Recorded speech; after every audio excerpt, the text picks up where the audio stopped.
as crazy as this character was and the damage he caused, we gotta start with how he even came into conception. And we gotta start off with one of the biggest frauds in the entire series, because Supreme Kai pulled up to the tournament looking to track down Obese and stop Buu from being revived, which is nice, but he had the dumbest plan ever, and I'm gonna tell you why. First off, this man thought letting Gohan get jumped and having all of his energy sucked was a good idea, knowing damn well that was going to be used to power up Buu. 2. This man also clearly did zero research, because had he had done any research at all, like even a little, like maybe even just asked like one question here and there, he would have known letting Vegeta of all people come along was a bad idea. Entire galaxies were erased from existence. No force could withstand his evil power. This Majin Buu sounds like he would have made a decent Saiyan. Nope, he's not coming. What? Why not? Isn't it obvious? This man is evil. So what? So what? He's not even denying it. I think you're overreacting. The fuck I am? None of you understand how dangerous Majin Buu is, and if we gotta put ourselves in harm's way for the greater good, I trust everyone here to do that. But I had King Yama facts over his track record, and from the Namek Saga alone, I can tell he's gonna be a problem. But if you don't believe me, watch. Vegeta, if it came down to the safety of the Earth, would you prioritize the Earth itself over having a chance to fight Goku? Huh? Oh my god, he's not even answering! Nah, go way back at the tournament hall. This shit will take like 2 minutes to deal with. 5 max. African time or Frieza time. Yeah, so either this man had money on Obese reviving Buu, or his critical thinking is almost as bad as Nick Cannon's pullout game. And speaking of Vegeta, Vegeta decides to pick the worst time to relapse. Watching Gohan fight at this point must have been like watching a Little League game, because even Goku was shocked at how ass Gohan's skills have become. And Vegeta decides to smoke that Majin gas and proves once again Supreme Clown is an S-rank fraud. Vegeta then beats some parenting into Goku, knowing every punch he lands sends energy to Buu, which is already at half thanks to Supreme Dumbass.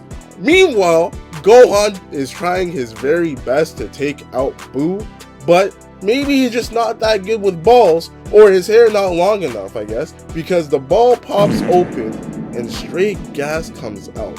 And we thinking, okay, Gohan managed to pull out another W, but out of the gas forms this, what clearly has to be on the spectrum, obese, Mr. Mime looking dude, and Supreme Kai is shitting himself knowing damn well he failed. But back to Buu. This was some One Piece shit, because normally villains in Dragon Ball be intimidating, but this was just some oversized Hubba Bubba colored toddler dancing around looking for food. And the Bora was heated, and I understand why, because no way is the literal Demon King himself gonna be serving the Michelin Tire Man's pink cousin. So the Bora decided to fuck around, and we all found out Buu is like that. Buu beat this man within an inch of his life, had him contemplating why he was even a demon. I guess he was listening to too much Future. And then turned his ass into a cookie and swallowed him whole. No diddy.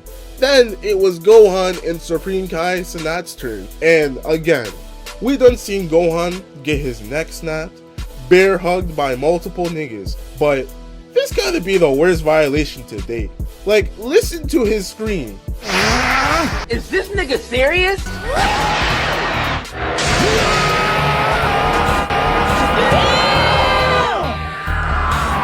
And it's crazy because as buns as Gohan was, this was a Super Saiyan 2 Buu just casually took out. No lotion. And I'ma keep it a buck, any other character would have been dead. Then Buu proceeds to give Supreme Disappointment a facial and finishes on his back. And it would have been game over for them had Vegeta not pulled up. And you know how Vegeta be, a roasting prodigy. except not the type of rose Fat Buu was looking for. Buu blows off some steam like he a train, and then proceeds to get hit by one of the meanest combos I've ever seen, because any hit Vegeta lands is normally disgusting, but this was extra dirty. Like, I had to go throw up after watching this clip again, because it was sick. And maybe it's because he's made out of 5 gum, but every hit Vegeta is landing has so much power. Shit almost cracked my TV screen.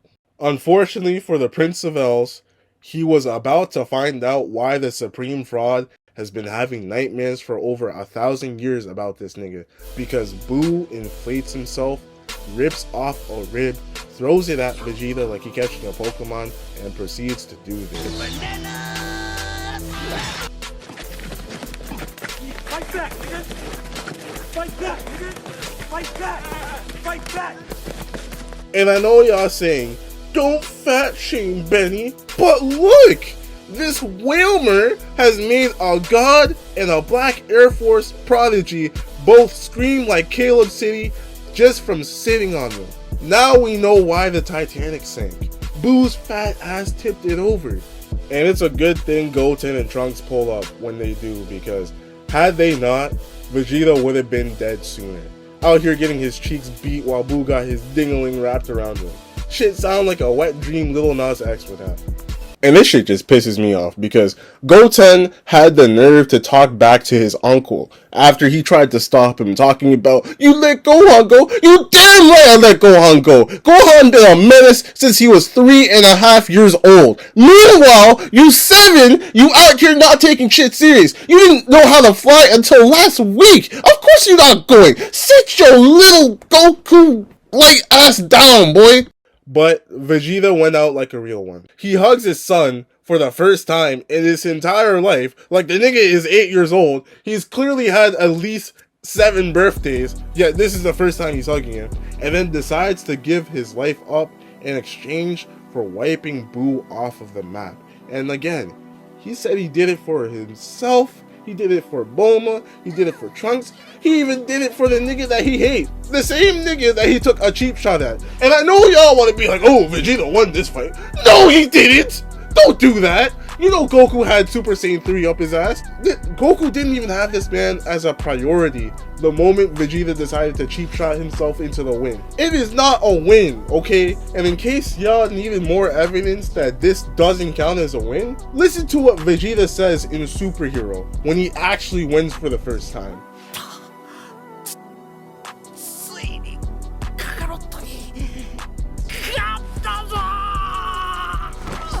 But again, we talking about classic moments in Dragon Ball.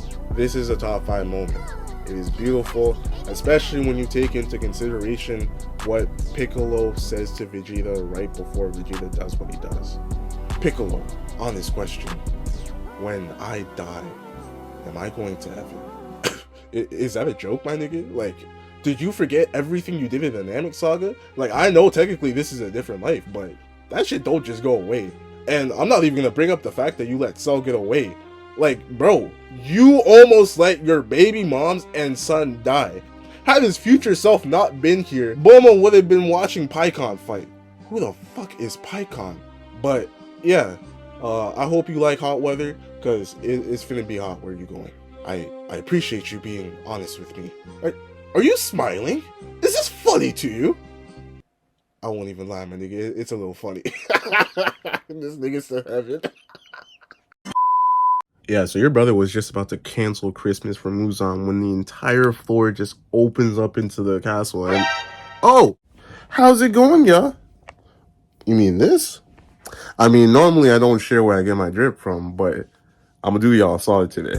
This video is sponsored by Anime Express. They have a wide range of products that goes from t-shirts, hoodies, joggers, shorts, some of the best designs I've seen on any anime product. Me personally, I've been eyeing this Black Clover sweater for a while, and for the big boys such as myself, they got them sizes, okay? You don't have to squeeze yourself into a medium. And if drip is not something you're looking into, that's cool, because they got you covered with merchandise as well. Click the link in the description for an extra 10% off your entire order. I told you I got you. Now, let's get back to this nonsense. Unfortunately for our prince though, Buu wasn't done licking his plate clean, and he reforms himself from small bits. But that toddler-sized footprint on his face was bothering him, so he goes on a manhunt for Trunks and Goten. When Goku decides to be a dad, intercept, and gives us one of the greatest anime transformations of all time. And this gotta be a moment the Japanese public came to Torigo's doorsteps and said, fuck all the baseball and reading, we want our MC back, cause Gohan ain't cutting it. And I'm gonna be honest again, Goku had no business looking this clean. And if you saw the original design for Super Saiyan 3, I don't know how we ended up here, but you just gotta thank Allah. I don't know what to tell you. And this is where I gotta question the data books, because they be saying Super Saiyan 3 is 4 times stronger than 2. But Gohan got defecated on in 2, and in 3, Goku is washing Buu like some dishes. First, Goku turns Buu into his very own paddle ball, and proceeds to do more damage to the city than Godzilla in -1. He like, yo, don't even worry y'all, Bulma finna write the check. Even the narrator cut was different. Look at how clean this man looks in this shot. Like Goku, this is not an edit. He really had time to dodge, apply contour, set up stage lighting, and pose. But Goku says he needs to get one last smash in with Chi-Chi before he goes back to Otherworld. So he tells Buu to chill for a few days, and also asked if his name was Kunta Kente or Django, because ain't no reason he should be Babbidi's slave. And Fat Buu immediately kills this thing. Like he didn't even think about it. He said, bye bye.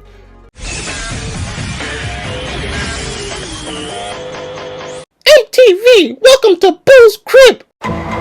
Boo no have to pretend. Oh, okay. Hey, what's happening, y'all? It's Majin Buu, aka the Pink Menace, aka OG Pink Swallower. Because fuck Kirby around here. We don't claim that nigga. Now we got these big ass windows because we can let the sun and bitches in. But ain't no mosquitoes getting in. A dare mosquito coming to this motherfucker. Now you see the kitchen set. You see this table right here? Straight mahogany. This where Buu does all his eating. And not just food, but yo bitch. Now this where Buu washes his ass after a long day of eating and beating niggas. Now this the same tub Drizzy Drake has in his house. You know, we had to confiscate that bitch after he got slapped up by Kendrick. You know, these pajamas cost about 50,000, but I got that shit on for free, you know what I'm saying? No, you is not watching a nigga take a shit, bro. I'll have to turn you into chocolate right fucking now. But you know what? You came into my house, so this gonna take a while. Might as well sit down and try not to breathe. Now, normally niggas got the big ass beds, you know, but bitches ain't here to sleep. They here to fuck. Speaking of fuck, bro, I ran into this one bitch last week, you know what I'm saying? When I was down the street, redhead, she got the bandana on, the titties out, you can see the cleavage. I went up to her and I said, you know, Boo wants smash redhead. And she was so excited by the boy, she couldn't do anything but scream and cry. You know I ate that shit. And then spends the next few days turning entire cities into candy, building a house, and harassing women like Diddy, until the goofiest man in the arc shows up. And honestly, you would think I was talking about Hercule. Nope, because this nigga Gotenks pulls up, and he clearly inherited one of his dad's mouths, because all of the fat jokes that you could possibly say, he went crazy. You so fat, when you fell, no one was laughing, but the ground cracked up. You so fat, when you go to the movies, you sit beside everybody. And Buu put that baconator that he had in his hands down and beat the puberty into Gotenks. Now one thing we gotta quickly cover is Fat Buu's got a big stomach, but he's also got a big heart. This man actually, despite all the violations he's had so far in this video, he has a good heart. And it really just takes the special someone to bring it out. You know, like a black man or a blind boy. Because he had no reason to cure this little boy's blindness. And not only did he cure him blindness, but he gave him milk. I haven't seen this much milk since Euphoria episode 1. And when it looked like all hope was lost, the champion of the world showed up. Like, imagine, if you will, they send you to go stop Darth Vader or Netanyahu, and you get it done through friendship? He even convinced Buu to give up killing people and being a menace. Think about that. Hercule came closer to taking out the villain of the arc than Vegeta. Sorry! And unfortunately for the entire Earth, these bozos decided to doom all of humanity because they shot this puppy. And next thing you know, Buu is fighting his Sudanese cousin and gets swallowed whole, which creates an even bigger menace than before. But we'll save that for part 2.